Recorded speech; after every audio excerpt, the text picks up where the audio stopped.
Good evening. Welcome to Investigators News, and this is the Weather and Lifestyle News Show.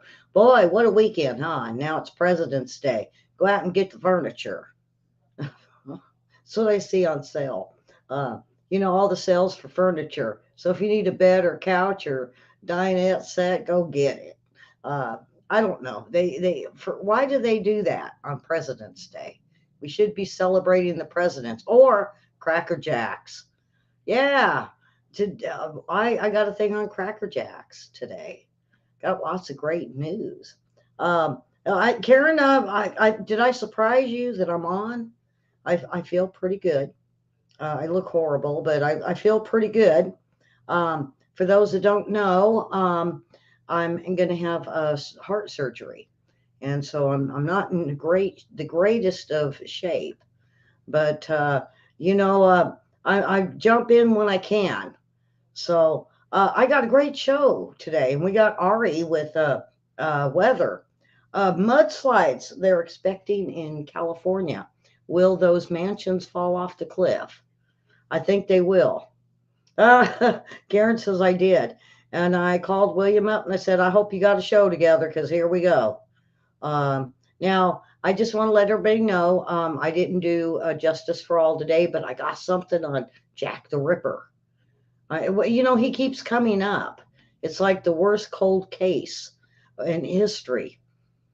You would think that somebody, a detective or a police officer, an investigator, would look into this and solve this. But more than likely, Jack the Ripper's probably dead and gone. He probably killed a half a dozen more people. So I'm gonna bring in Ari and let's get to the weather. Now I didn't pull earthquakes today because I got a lot going on. I didn't want to run over 30 minutes too much, but I do got some many earthquakes in Texas that they're concerned about. So, all right, let's listen to Ari. Ari with the hair. Is he receding, Karen? I think Ari is receding, got a receding hairline going. So it kind of says maybe he's going to have a bald spot. Now, I watched a show this morning, folks. I wish I could remember the name. It's an old black and white. And so the grandfather says, "Oh, you're kind of getting a receding hairline, and when you're bald, nobody loves you anymore." Really? Everybody's shaving their heads right now. So this is back in the 50s. And then he commented how fat the lady was getting. Well, oh, leave us alone. We want to put on a few pounds. It's just more to love. What do you think, Karen? I mean, us women know. We're not in our teens, we're not in our 20s, and we're not trying to impress anybody in our 40s and 50s. By the time we get in our 60s, we're like, who the hell cares? That's why Ellie needs to lose a few pounds. All right. So here we are with Ari, and he's got a receding hairline going. I don't know if anybody notices that. But I did. I noticed it the last time he was talking. So Ari is getting old. So is he going to shave his head? Is he going to keep the spike? Well, you know what? Who cares? We're going to go to California weather. Next couple of days. It's going to last through at least the middle part of the week. And Southern California, especially, is going to get some heavy rain. There's a significant chance for flooding, especially just north of LA. LA proper has a chance for flooding as well. But the bottom line is some of the heaviest rain is going to start to come in during the overnight and it'll last through Monday. And then Tuesday and Wednesday, the rain itself will lighten up a little bit, but the problem is that the ground will be pretty soaked at that point, so we'll have a chance for flooding on both of those days as well.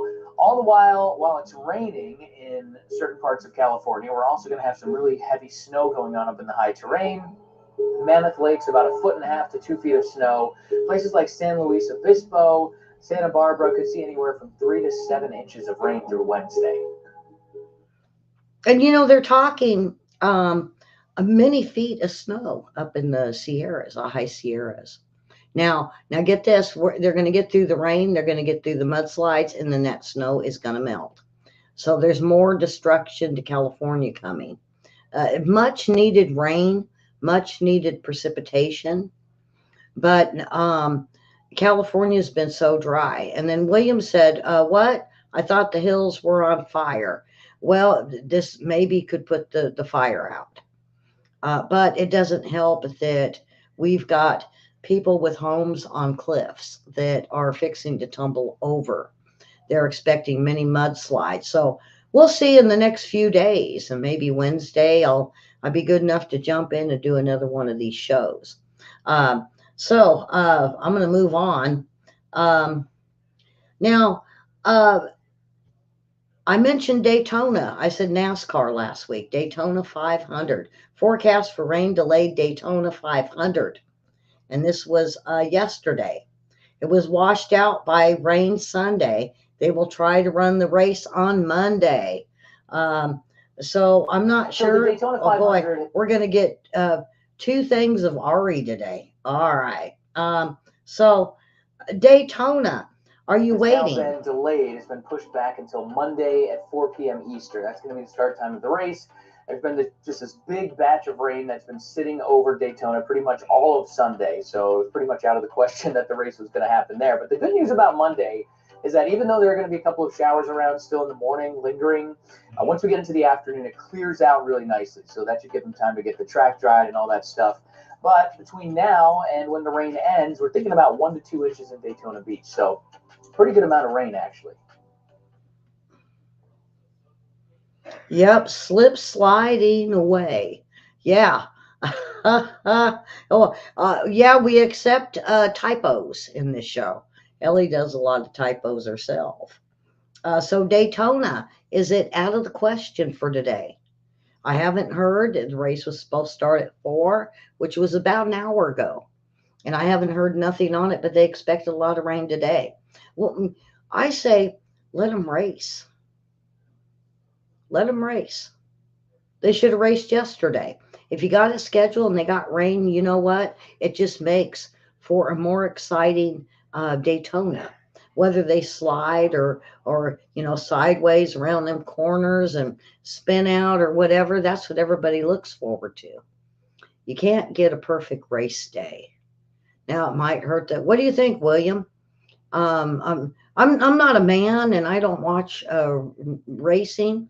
I don't know how dangerous that would be. But I say, the elements, if it snows or rains or not a hurricane, but you know what? Let's see Daytona and let's see how really good these drivers are. Because if they're really good, they could do this. I don't know. All right, so Jack the Ripper. Let's get into Jack the Ripper. Now, AI, they put it into the computer, all the info, all the sketches, everything they had. And they revealed what they say a prostitute killer looked like. Well, he kind of looks like, I think they said Ted Bundy. Um, Let me get this picture up here for you guys. Here we go. There's what the AI come up with. Now I think Karen, I think this guy's handsome. I would have talked to him. If he would have bought me, dinner and a few drinks and said, "Hey, I'll entertain you for the night." I think I would have fell for this guy. I don't know. Women chime in the comments. I mean, he's kind of cute. If that's what he really looks like. Uh, you know, um, Now, and they said, "Oh boy, looky here. He looks kind of like Ted Bundy. Is that why he got away with wooing women?" Hmm. You know, what Jack the Ripper looked like wandering the streets of Whitechapel in 1888. I mean, that's almost 300 years ago, folks. So he was a handsome guy. And, it was prostitutes, but there was other women and other people that he killed. So we have Jack the Ripper, a picture of finally, they say, Jack the Ripper of what he would really look like. And here you go. That's what AI come up with. So is it going to be easier? Now, my thing with Jack the Ripper, folks, is They have got to have something stored, even though it was 200 years ago. Why not bring it all back up and maybe we can find out who did it? But he's gone, he's dead. But it would be nice to have a name and a face and finally put Jack the Ripper to bed. Yeah. Okay, let's move on. I got a lot of stuff today. Um, Japan's volcano eruption sends ash 3 miles high. Um, and they were very surprised it did this. Um, so let's get this up here so you guys could, oops, so you guys could see this. There we go. I want you guys to see the whole thing because it's really beautiful.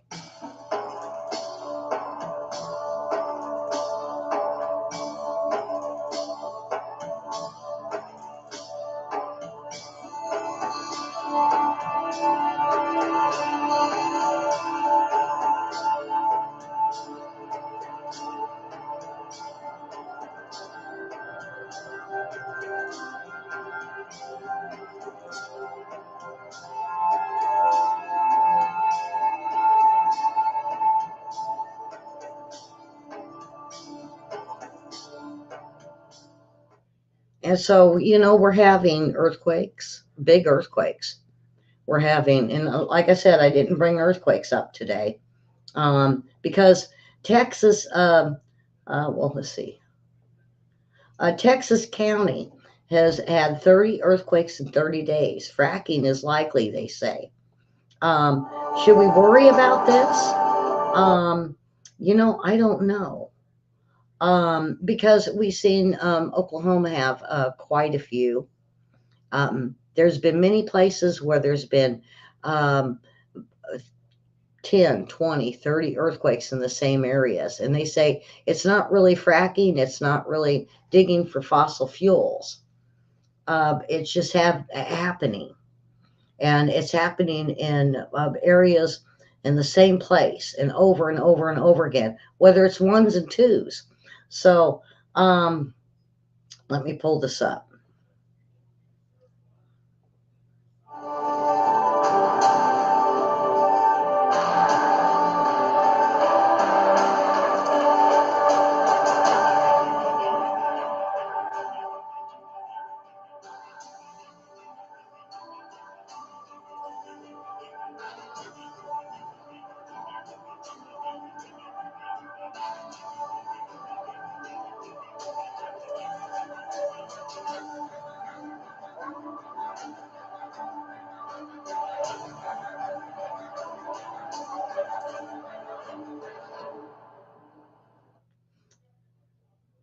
Now, if you guys watch Dutch Sense with me, he mentions fracking and he'll show you how close it is to fossil fuels being pumped. I agree with him for the most part, but at the same time, me and Karen has watched earthquakes in the middle of nowhere. In the middle of nowhere. We'll get it in Vermont or we'll get it in New Hampshire. Or what about Washington, out of the blue, or Oregon? And then along the Aleutian Islands where there's nothing but volcanoes. So I think Mother Nature is, and I think Mother Nature's having a fit with all this rain and the. I don't think I'm not going to do climate change, folks, but I'm going to say Mother Nature's really pissed off at what's going on around our globe, and she's trying to fix everything that we have pumped into the air, whether it's chemtrails, whether it's um, a greenhouse effect that we created that the government is admitted to, um, or whether it's just the rain, regular rain and snow. And uh, if we look at a couple hundred years ago, it was so hot in this country, they thought for sure it was going to end, but it didn't. It cooled itself. It started raining. It got cold weather. The climate was all over the place. So is Mother Nature trying to fix herself?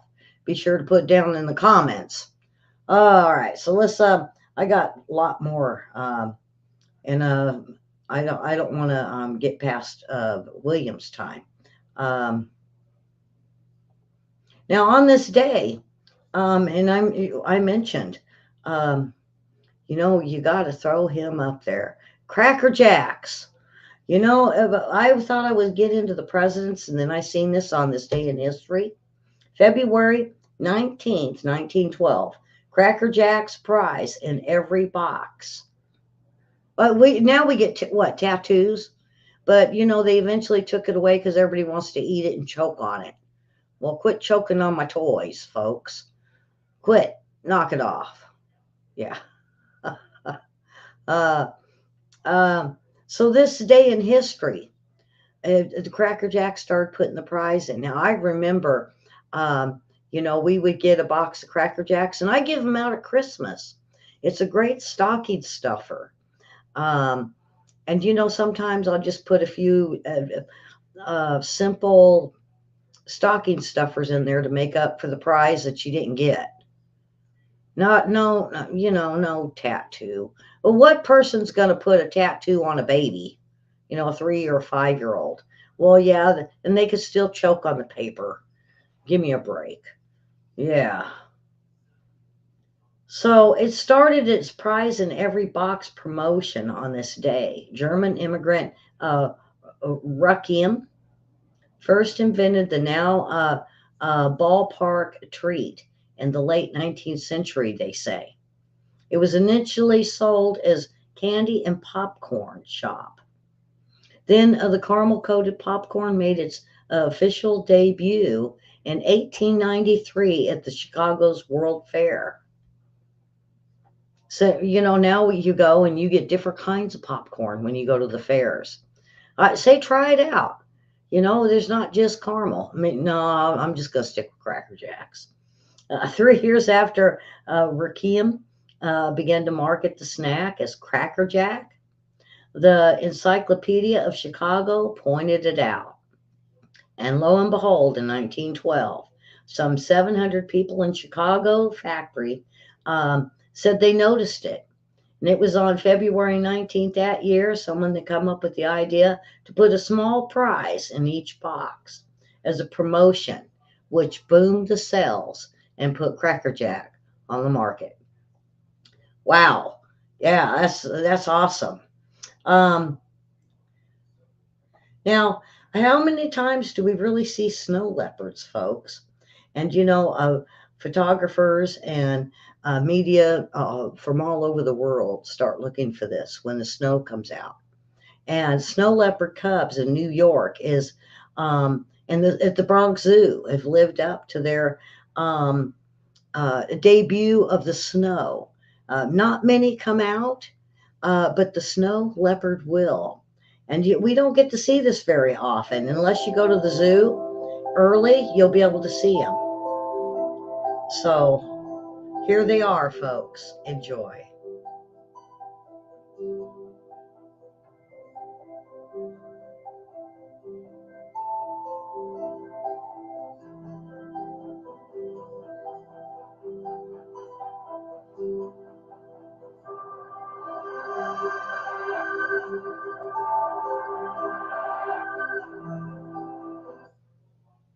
Beautiful. Absolutely beautiful. Um, and they're we're now folks, don't get mad at the zoos for getting these animals, because as they become extinct, it's the only place we're going to be able to see these animals, these wondrous wild animals. You don't get to go see a kangaroo in Australia. When do you plan on going to Australia to see a kangaroo? When are you going to go to Saudi Arabia to actually see a camel up close and personal, or even ride one? Or how about the elephants and giraffes? Don't put the zoos down, folks, for putting these animals. Granted, it's captivity, but you can go and you could see something you'll never ever see. You'll never travel to a lot of these countries. So enjoy. So enjoy that beautiful face of the snow leopard. Oh yeah. Oh yeah. All right. Um so you know we hear about all the time these canines, And, they love their bones, just like our dogs. You say bone and they lose it. Mine do. I even say B and they know what B is. And then I ask them about going outside. If I say O, they know what the O is too. Getting smart. So, Sonoma County Sheriff's Office made a post on February 15th, and they did a traffic stop. And a sheriff's deputy stopped a vehicle while driving through Petaluma. The vehicle was driven by suspect Gutierrez, who was charged with felony transportation of a controlled substance. Now, the whole thing is during the traffic stop, the deputy learned the driver had a misdemeanor warrant out of Mendocino County and was told there was methamphetamines in a pipe in the vehicle. So he said, well, he decided he was going to do a search. And here's the dog. And of course, he found the methamphetamines. But the thing about it was in a box of dog bones. Yeah, he hid it in the box. Talk about dumb criminals. Oh, yeah, let's just put it in a box of dog bones and hope the doggy don't find it. Well, yeah, you would think, okay, yeah, well, the dog would hit on the dog bones for the dog bones. No, not they get a better treat. They get chicken, they get beef, they get that special little morsel thing. Yeah, who cares about milk bones when they got something else, a better treat, if they find drugs or whatever they're looking for. Oh yeah, so he was dumb enough to put it in a box of milk bones, and of course it was hit on. The driver said, "Oh, it's just the dog wants the milk bones." No, when they kind of searched the box, they found the methamphetamines, and of course the dog did get a mighty morsel of a very good treat. Ah, yeah. So, um, so um, Oregon police this week confiscated a 7-foot alligator from the family that had kept the reptile as a pet for 13 years. They learned of the possession um, from, uh, I guess, people that had seen it and complained. It's not, well, they say it's prohibited in Oregon. It's prohibited in a lot of states. Um, I'll show you. Let me show you a picture of this guy. He's not very big. He's not very big, and the cops are standing there, um, and I think it even looks like he's eating the tape that's around his mouth. He's not a very big guy. This is not an old one, um, and the homeowner might face some charges, not much. He's not going to spend time in jail, but you can't have a pet alligator, crocodile. Don't get animals that's going to bite your neighbors or have your neighbors turn you in, because what if their kids are playing, the alligator snaps, and oh yeah, they got an alligator, mom.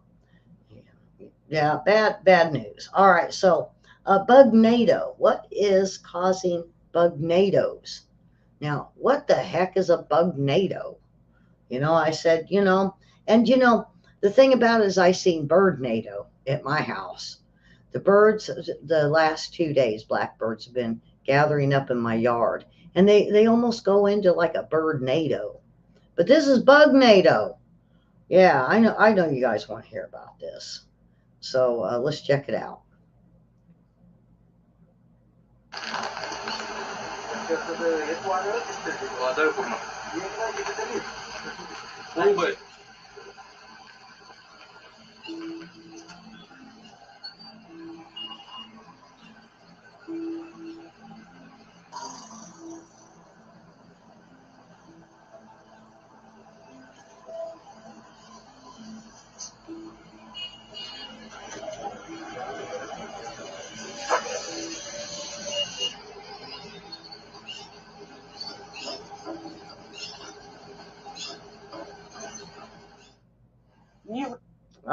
Bug NATO.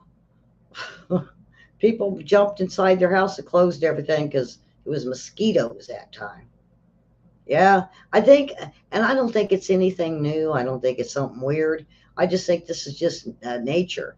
Now, if you'd look up, you would have thought, no, that's just birds. That's just birds. Because the birds do that. All right. Images of strong solar flare captured by NASA. And this was yesterday. And I think it's something to see as we look at an eclipse coming up next month. So here we go. Oh, let's get to the beginning here. All right, check this out. Watch as a strong solar flare shoots out from the sun. This image was captured just before 2 a.m. Friday morning by NASA's Solar Dynamics Observatory, which constantly watches the sun. Solar flares are powerful bursts of energy that can also affect us here on Earth, impacting radio communications, electric grid, also navigation signals, and trigger vibrant aurora lights. So, did you have problems Friday and Saturday with your electronic devices? I know when this happens, my internet has issues. I think that's how it affects me. My phone is a little slower. All right, so we're off to the funnies at the end of the show, and these are what kids say, the funny things that kids say. So this one here, I went to see a mortgage advisor with my 7-year-old son, and I sat at the desk. My son sat down and said to the man, "Hello, I am not her husband." I'm I'm the short dwarf that's just sitting next to her, I guess. My 3-year-old daughter walks into my husband using the bathroom and says, "Daddy, put that thing back in your pants." Yeah. The 5-year-old, "Can I have a Twic?" "What do you mean, Twix?" The 5-year-old said, "No, I only want one."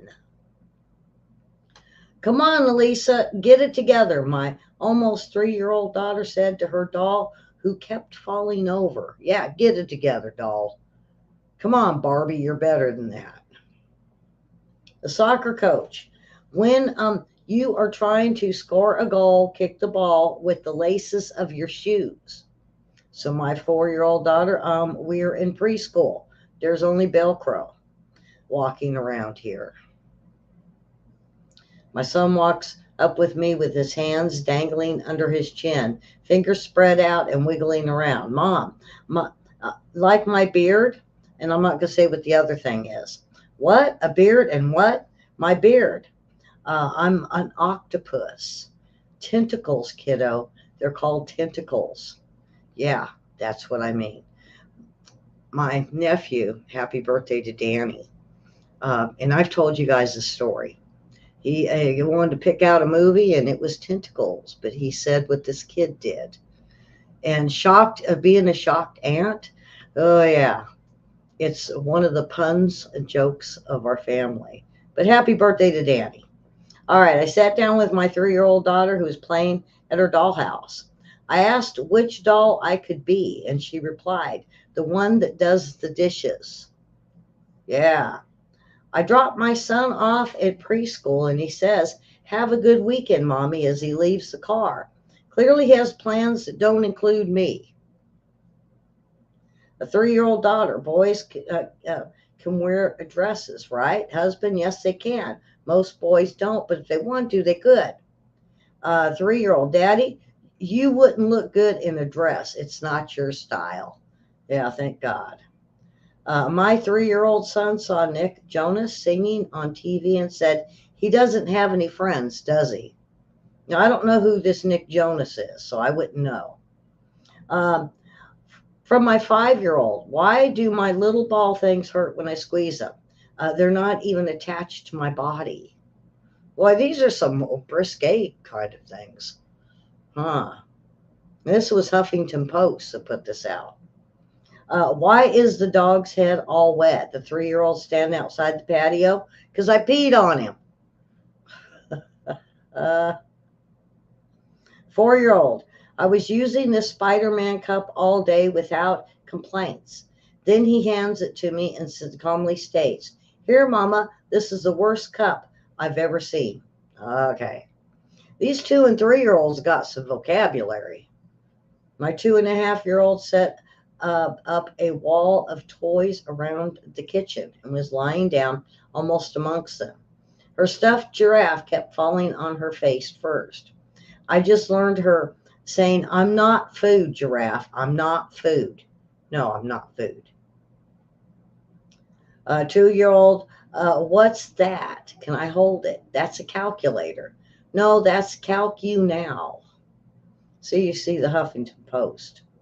And the last one, I told my kids that they are no longer saying shut up because it sounds mean and can hurt people's feelings. So my kids have got getting creative with their use of words. My 9-year-old daughter was talking, and my 6-year-old son couldn't take it anymore and said, silence, you peasant." Okay, folks, that's it for today. Subscribe and hit the like button. Yeah, thumbs up, thumbs up. And be sure to ring that bell so you can be notified. Our shows are kind of sporadic right now, but come on back. And I hope Wednesday, let's hope and cross your fingers that Ellie could be back for another lifestyle and news show. So, Jack the Ripper, we're going to find out who he is. Maybe, maybe not. All right. Have a great day, folks. And we have William coming up in about 30 minutes. So enjoy the rest of your Monday. Happy President's Day.